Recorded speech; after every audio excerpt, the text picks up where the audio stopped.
Hamilton, the Director of Student Services here at Everglades University.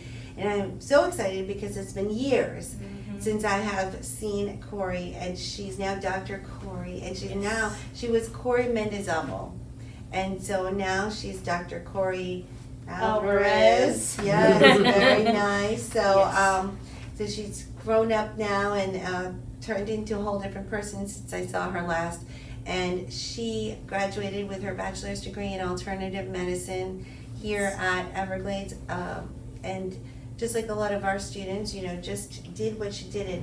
And from what I remember, she didn't know that's what she was going to do, and a lot of students don't. But during one particular class, or maybe two, she sat there learning, studying, and then something came over her like, oh my goodness, I'm going to be a chiropractor, right? Yes. And this has happened for some students too who have decided to become acupuncture physicians. Other students who've also wanted to become a chiropractor. So, and more recently, we've had students who have decided to go the naturopathic way, and they are on their way to starting, actually this month we have a student who's starting naturopathy school, and one who is accepted to start in January. So the wave comes over you when things just click and you make that decision. And Dr. Corie has made the decision, and she is now a chiropractor here in Tampa. I think it's so cool that we are here together, that I'm still here from when you first started, and I get to witness. I remember when you were just little Corie, came to class, did your stuff, got good grades, and then you said, I think I want to be a chiropractor. You are part of the history of this place, and now here you are. Fast forward to your future that you had dreamed of, and it's all coming true. Yes. It's so cool. So what I want to do is kind of bring you into the experience of our students right now. Okay. They're doing the APA papers and all of that, right? And then capstone will come. And so tell me about your transition from when you left our hallways, and then where did you go next into this big world? So immediately after I graduated here, I started looking for chiropractic colleges because I knew I wanted to be a chiropractor. And I was stuck between two. National University, which is the one, they have one originally in the main campus in Illinois, but then they had one in St. Pete.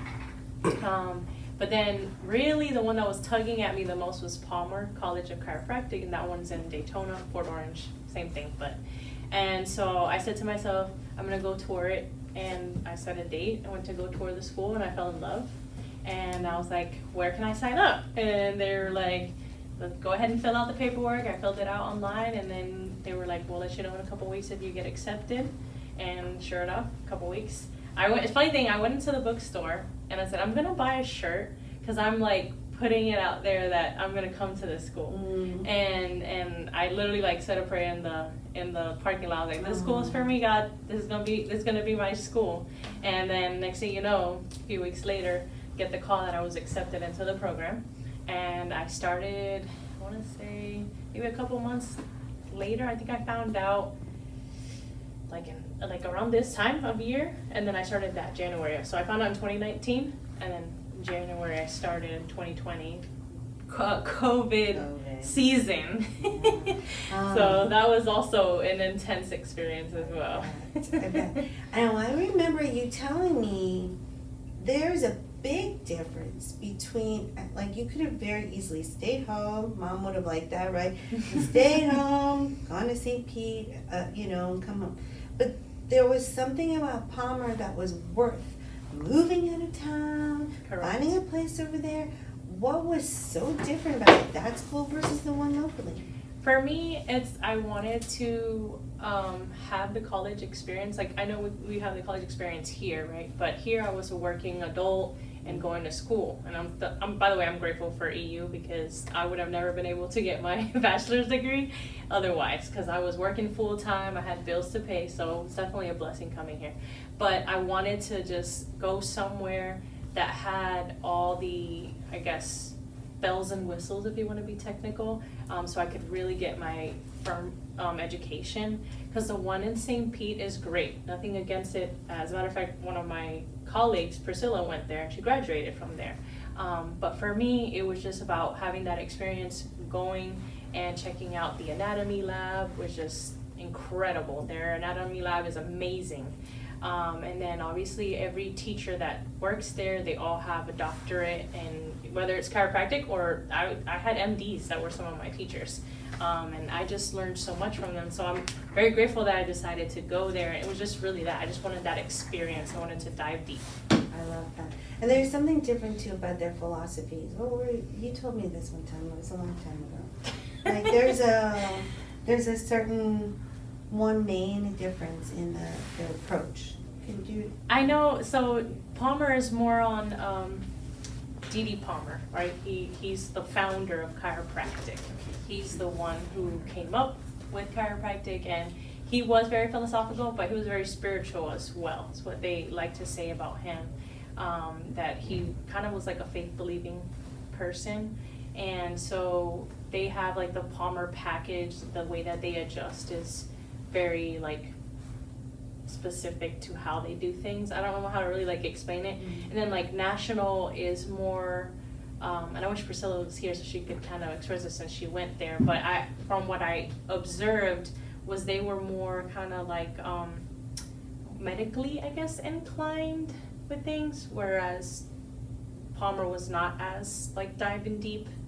Like the education was a little bit different, because I remember I would have conversations. Me and Priscilla, we were together like talking all the time, like how's it for you here, what are you guys doing there? And so they were very specific. Like when we were studying, for example, the anatomy of the cervical, we would then learn how to do the adjustments of the cervical spine, whereas I believe in National they do like all the bookwork stuff first and then they do the adjusting, I believe. Don't quote me on that, but I'm pretty sure that's how it is over there. And I very much enjoyed learning the anatomy and then learning to adjust it at the same time. How long was that you had to be away? Like 3.5 years, basically. Ooh, yeah, yeah. give or take.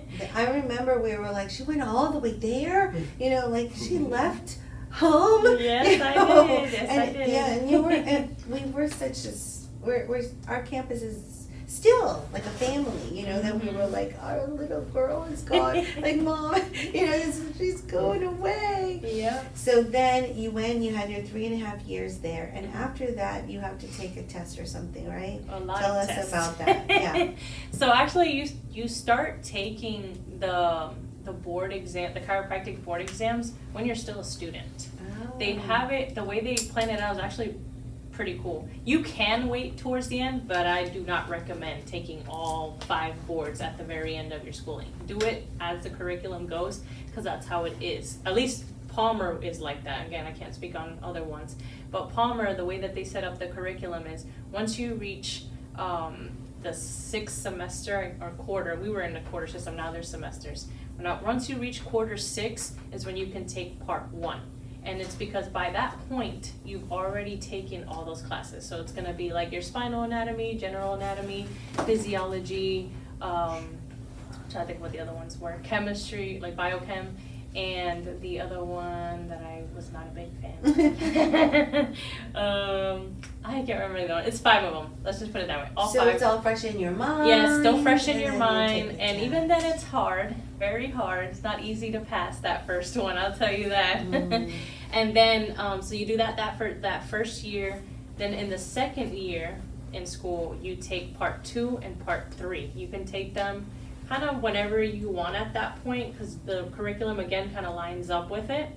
And then part 4 you take right when you're already in clinic. And the reason being is part 4 is not a written test. It's very much an in-person test. You're going dressed up with your white coat like you're the doctor. They have 25 rooms.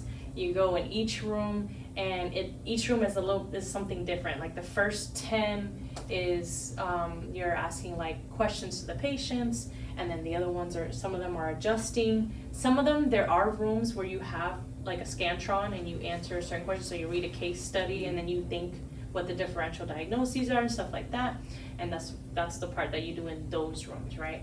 But it's very much in person. You have to know how to speak to patients, and there's somebody sitting in the room looking at you and grading you as you go. It's very grueling, but I did it when I was 8 months pregnant. Oh. So, and I had to travel to Georgia to do it because my school got packed out because I signed up late. So don't sign up late if you're taking these boards, because I signed up late.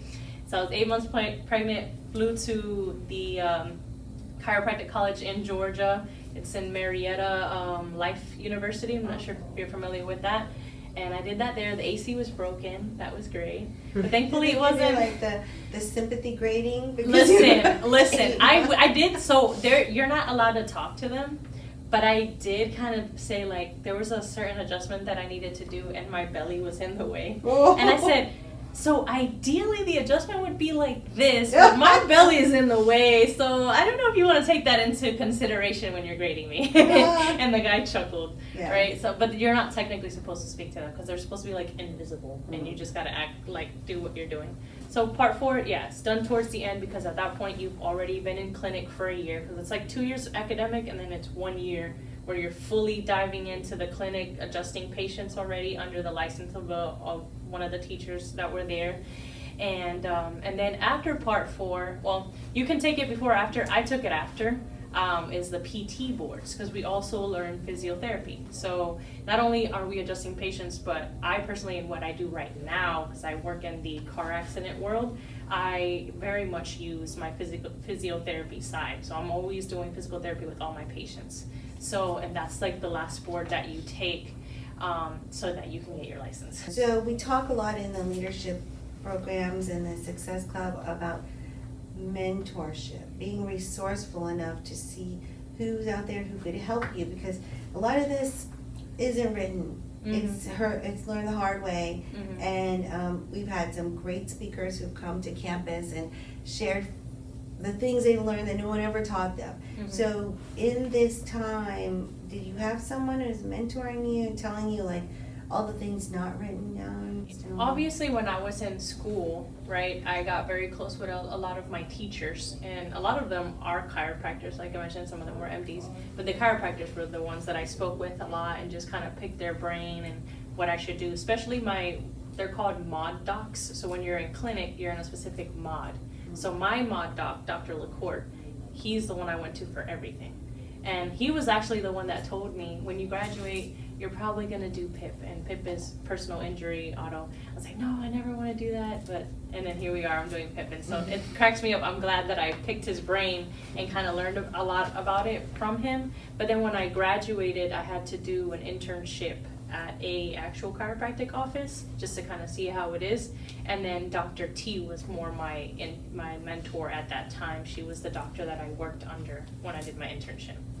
And you said something that I love, because it's one of the things that we stress and try to tell as many students as possible. Yeah, these mentors are out there, but you said, I asked all the questions.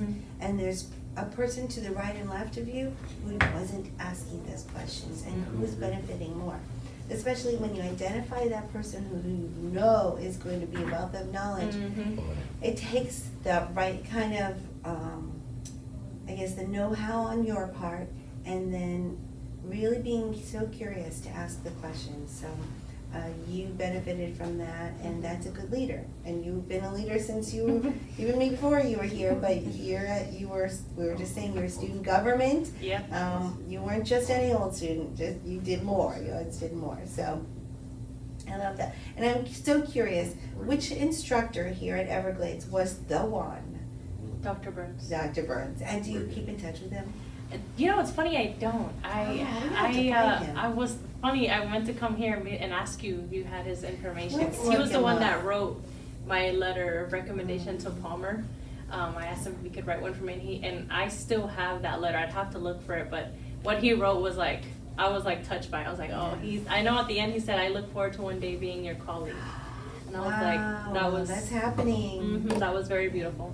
Yeah, one of the things here that I find I have a really great opportunity to do is to be like Dr. Burns in believing in our students more than they believe in themselves. Because I know I am affected very much when someone else says, you know, you can do way more than you realize. Wasn't that a quote in student government, right? You're braver than you think. You can accomplish more than you can think, and usually we don't give ourselves that. So I want to know too, when you know, it sounds all great and everything, but were there any moments that were so tough where you had to push through, besides pushing out the baby? Oh yeah, I would say, I'm gonna say this to anyone who decides to do any kind of doctorate program: find your people. Like, find your group of people that is going to push you to the very end. Because there were many times where I would get discouraged, and it's not an easy, like, it's not cakewalk, okay? There were some tests I didn't pass. There were some tests that I had to retake. That's the grueling truth right there. And there were times where I said, I can't do this anymore, I want to give up. And my friend said, no, we're going to get through this together. And it literally felt like we just held each other's hands, and we would stay up until 1 in the morning studying, 12-hour shifts basically of studying to get this information in our brains so that we could pass, right? I mean, my husband he was my cheerleader. He was there for me too. They even told me, and this is a side note, they literally said it's like one of the hardest programs that it can put a damper on like a marriage. So I was very grateful that my husband stuck through it with me. And he also pushed me too. There were many times where I wanted to give up because it's not easy, but having your people, that'll get you through it. And that helps for people who are thinking about doing it, to hear that you didn't pass everything, that you, because look where you are now, right? So if it's the people who push through. I was just telling somebody the other day, I was on my presentation, Thomas Edison failed 2,773 times. Wow. To create the light bulb, you know, to invent the light bulb. And so if he didn't push through, he wouldn't have done it. The same with all our Olympic athletes and all of that. They have to push through the hard times.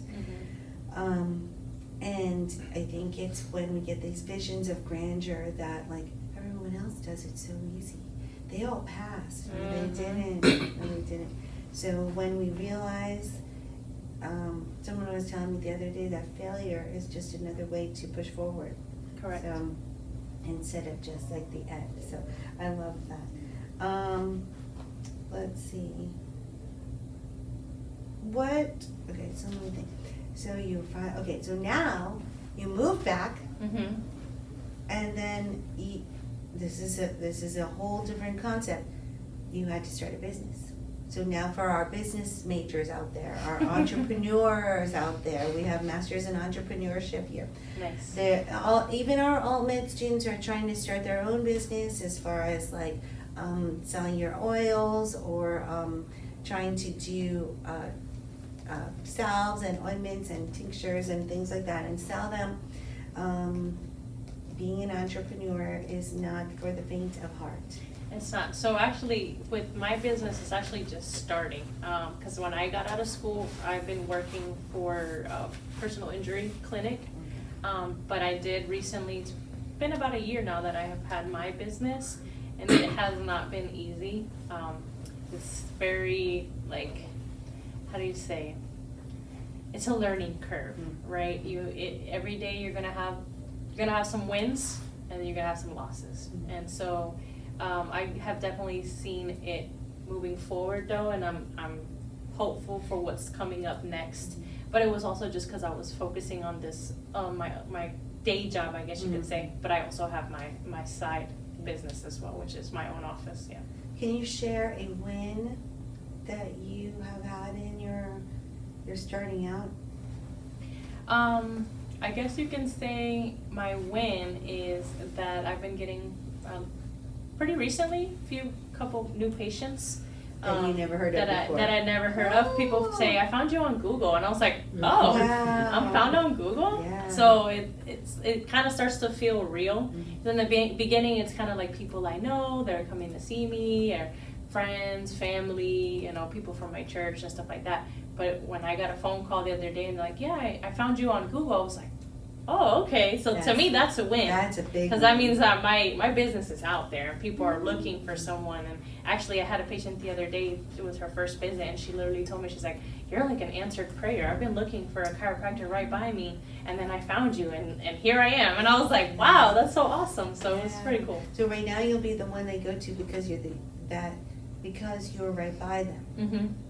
Geographically. Mm-hmm. But then they'll realize that you were the one who was happy, pleasant, very, very helpful, very knowledgeable, and then you had like a good personality.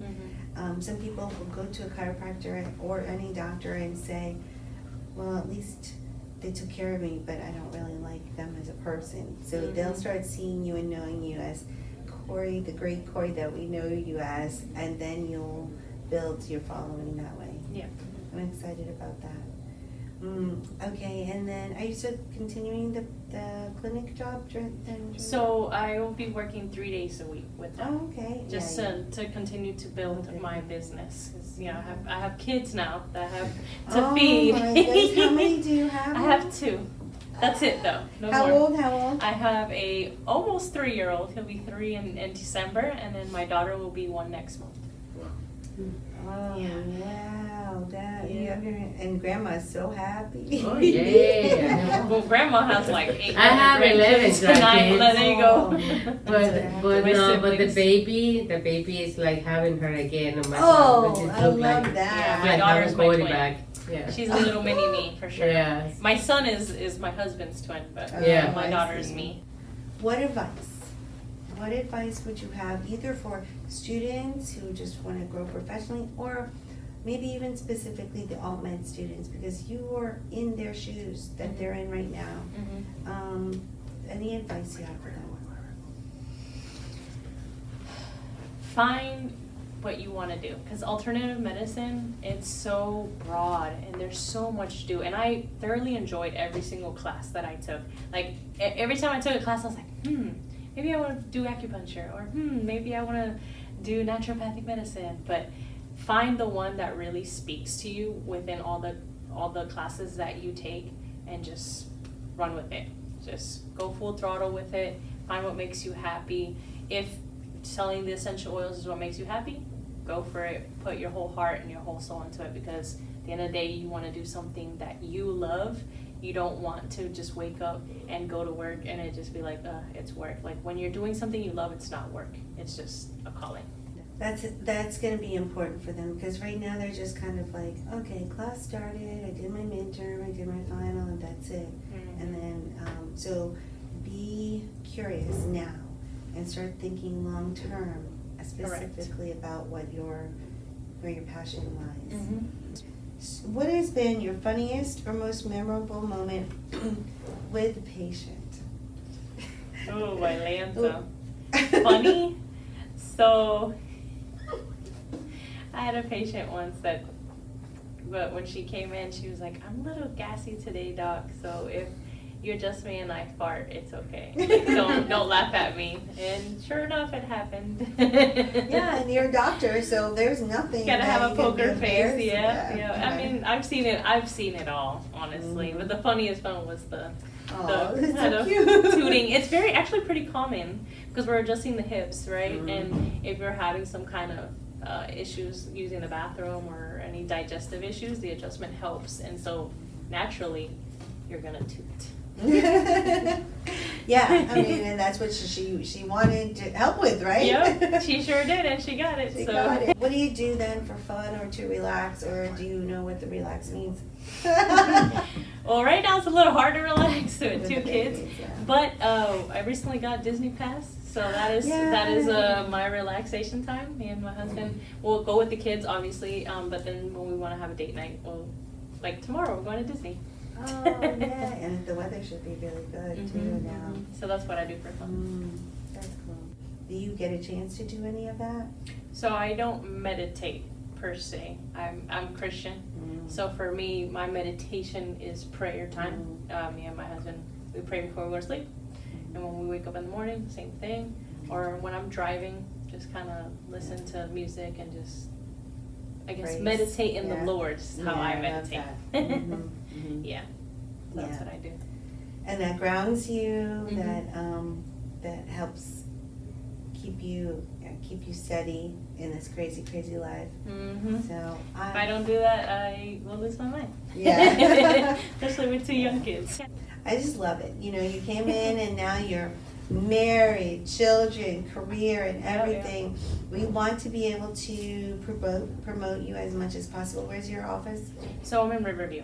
Okay. There are a lot of students over there. Okay, good. I have some business cards. I can leave some here. Military? Military Do a discount? military? I know a lot of veterans. I do give military discounts. Okay. I don't, so I will say my practice right now is currently just cash, credit card, debit, stuff like that, until I get a network with insurances. So right now that's what I'm doing, but I do give a discount for military and students. So. Okay, there you go. We should do that. We should say it's only for Everglades University students. And if you go to Crunch Fitness, I also give a discount for that too. When I decided I wanted to be a chiropractor, it was actually in the intro to chiropractic class that a guest speaker came in. And he gave, I don't remember his name because it was so long ago, but he gave his, I guess you could call it a testimony, that he was in the pharmaceutical world. And he hated what he did. He got in a car accident, started seeing a chiropractor, and saw all the benefits that it did for him in the time, and he decided he wanted to be a chiropractor. During that time, actually, I had already been hospitalized 3 times for migraines and really bad low back pain. And so when I heard that, I was like, I'm gonna go check this guy out. And I went myself, and sure enough, my migraines stopped and my low back pain, and that's when I decided I wanted to be a chiropractor. So I just wanted to add that because that guy coming in speaking, so definitely, I'm sure y'all still do it. The teachers bring people in. Those speakers definitely was the one. He was the one that made me, and obviously Dr. Byrne, but that guy. You should be the guest speaker. Majored in alternative medicine. So you actually have the toolbox with Ayurveda, Chinese, yes, herbology, yes, kinesiology, naturopathy, homeopathy, right? You compared, did you feel like with that toolkit, you were different than the person who was your classmate in the chiropractic school? Definitely, because you had all these other things. Yes, definitely, because, for example, I knew a lot of acupressure points from the acupuncture class. They talk about it briefly, but like I used to grab my friends and it's like, oh, you're nauseous? Let me find the stomach channel, and I would just like massage it out and stuff like that. So having that background I feel like it helped me a lot, and especially too with like the essential oils and the homeopathic remedies, like what to use for when you're in pain and stuff like that. We touched lightly in chiropractic school, but not a lot. And so now, like for example, like when I have my own business, which I do, when I have all my essential oils right here. So when patients come in, I talk to them about it. Also, I'm very big on arnica. I got my husband on arnica. He didn't know what it was. Yeah. I hate medicine, so. He doesn't like medicine. And so that was funny. Like when he met me, he's like, oh, you majored in alternative medicine? I was like, yes. And so you're in pain. Doctor for life. Let's do some arnica here. And so, yeah. And Can you so take arnica it's awesome. every day? You can. Every day of your whole entire life, or only when you have issues? I mean, I wouldn't take it every day, like, of your entire life. You never want to take something all the time. Yeah. I'm a big believer that you only want to take it if you're feeling like something's going on, right? Because naturally our body should be at ease, so healthy, and only using like certain things when you're not feeling 100%.